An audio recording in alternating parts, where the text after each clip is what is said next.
Welcome back to the channel.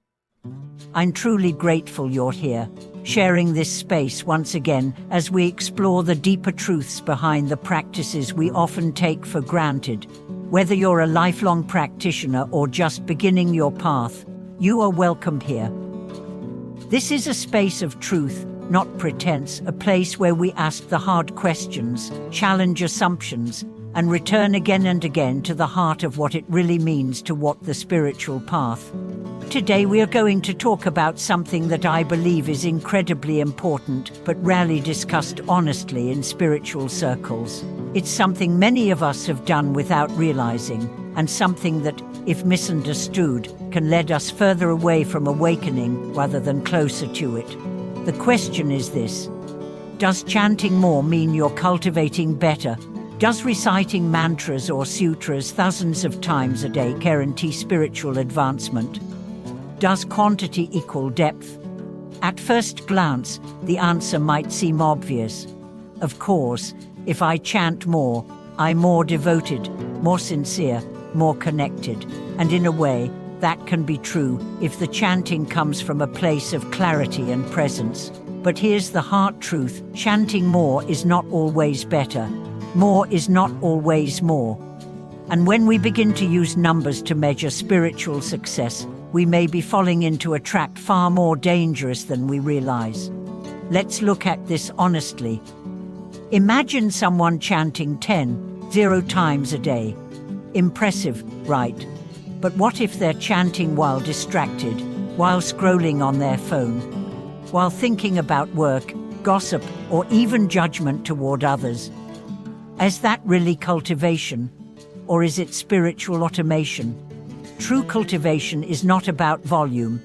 It's about sincerity, presence, transformation. The great masters never taught us to count our repetitions like coins. They taught us to watch our mind like fire, to bring our full being into every word, every breath, every bow. And this is where many of us get lost. We want results. We want to feel like we are progressing. So we count, we compare. We post about how many mantras we've done this week. We boast, quietly or loudly.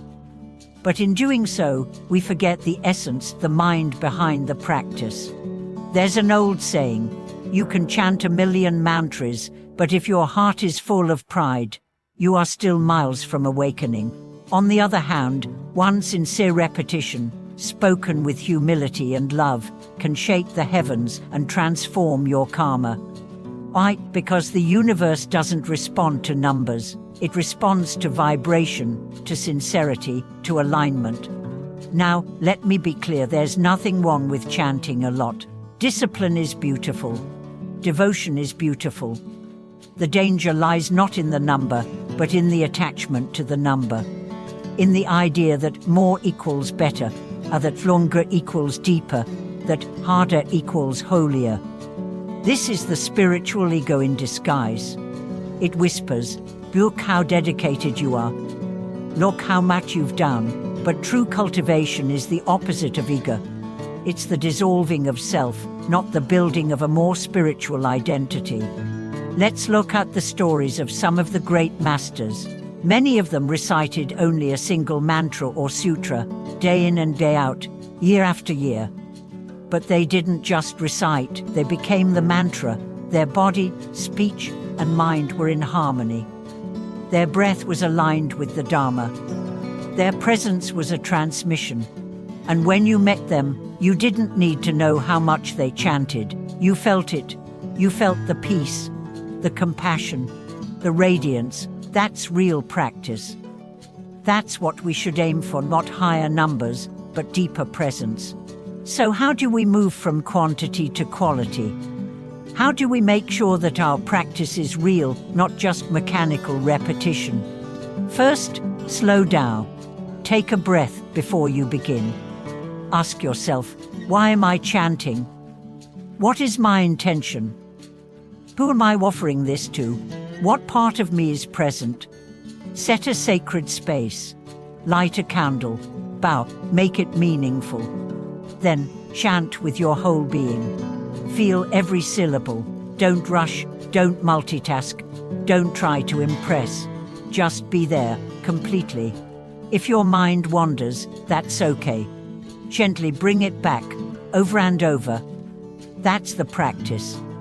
Not how many times you chant, but how many times you return. And most importantly, watch your mind throughout the day. What happens after the chanting ends? Are you kinder, more patient, less reactive? If not, something is missing. Because the real goal of practice is not to accumulate merit points, it's to transform your heart, to break your habits, to awaken your wisdom. If that's not happening, then more chanting won't help. You have to turn inward. You have to get honest. There's a story of a disciple who came to a master and said, "I've chanted 1,000,000 mantras, but I feel no different." The master replied, "Then chant one with your entire soul." That's the invitation. That's the challenge. To make each repetition count, to chant as if your life depended on it. Because in a way it does. We live in a world obsessed with speed, with output, with quantity. But the Dharma is timeless. It doesn't care how fast you go. It cares how deeply you live, how sincerely you love, how clearly you see. And so, if you're someone who's been counting your chants, checking your totalers, comparing your practice bars, take a breath and remember why you started. Not to become a master of mantras, but to become free. Free from suffering, free from delusion, free from the false self. This is not a competition. It's a return, a homecoming, to the truth, to the silence, to the sacred. And if you can chant even once a day with full presence, that is enough. That is powerful. That can change your life. Thank you so much for watching this video. I hope this reflection has brought you a deeper sense of clarity, compassion, and commitment. Have you ever struggled with measuring your practice? Have you found ways to make your chanting more meaningful? I would love to hear your story in the comments. Please like, subscribe, and share this video with others who might need to hear this message. Together, let's return to the heart of practice, not performance, but presence. Until next time, may your words be sacred, your heart be steady, and your path be filled with truth.